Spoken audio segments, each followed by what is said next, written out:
G'day guys, it's Sam here, and today we are looking at what to expect in Rugby 25 Early Access. Now, as I'm sure you all know, Rugby 25 Early Access launched the other day. Now we're going to be doing a different type of video, just going over the news they posted about the early access, and this includes information on what to expect in the upcoming months as Rugby 25 continues to roll out updates. We all know that Rugby 24 renamed to Rugby 25. The reasoning for this is that because of all the delays and everything, they've spent a considerable amount of time traveling the world, scanning players from over 140 teams and signing various licensing agreements. Now they know this is an excuse, but it partially explains the delays. Now we know early access has released, but the reason they've released in early access is because the game they believe isn't complete and they want players to influence the direction the game will go in its development. Now they want us to provide them feedback so they can make Rugby 25 the game we all want it to be. They state here that upon early access release, that teams will not be final, nor will the players from every team have their likeness integrated into the game, as this is an early access.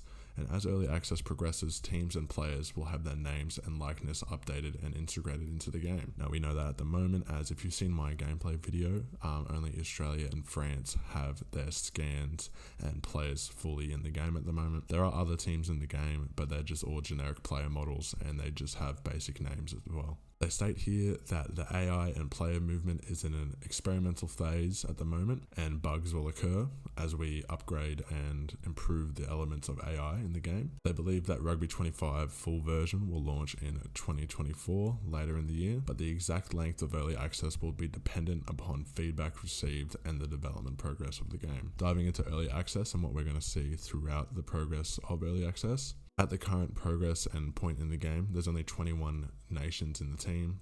The only team with player scans are the Wallabies and the French side. Other teams will have this added as the early access period progresses. Our goal with early access is to eventually include 140 international teams, including big names like New Zealand, South Africa, England, France, and Australia. They're going to include over 150 club sides and 11 competitions, which includes the United Rugby Championship, so that's Scotland, Wales, Ireland, Italy, and South Africa. The English Premiership, which is just the English club sides.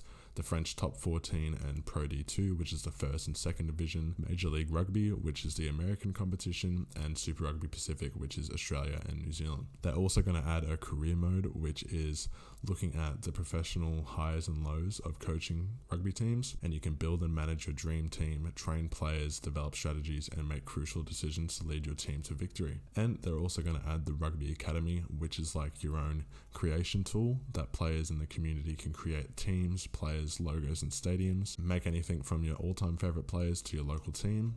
If you guys have ever played any other big game titles such as Cricket 24 or their Rugby League games, you will know how amazing this tool is, and I'm looking forward to that getting added into the game. Moving to gameplay, their goal in early access is to get realistic gameplay improved. At the moment, it's a pretty early stage of development, so they want everyone to provide them with feedback so that they can add realistic gameplay. They want dynamic weather in stadiums to be included, and then they're also going to add multiplayer later on in the early access, which will allow for online multiplayer between your mates, between randoms, whatever you feel like doing. And then in early access, they also want to add exhibition matches, which is just quick matches. Choose your team, set the conditions, choose how long you're going to play for, add difficulty and the stadium. They're going to add tournaments, so I'm assuming once the competitions get added, like say the Six Nations is added or Super Rugby, you're going to be able to play through a season as the tournament. And then they're going to add a training mode, which will be great because as soon as I launched up Rugby 25, I had no idea what the hell was going on with the controls, so a training mode would be great to introduce new players into the controls and how to play Rugby 25. They said here, please note that this isn't final, the content and timing are subject to change, and then they say to follow the social channels. Now there's a lot of information there. I believe Big Ant Studios tweeted out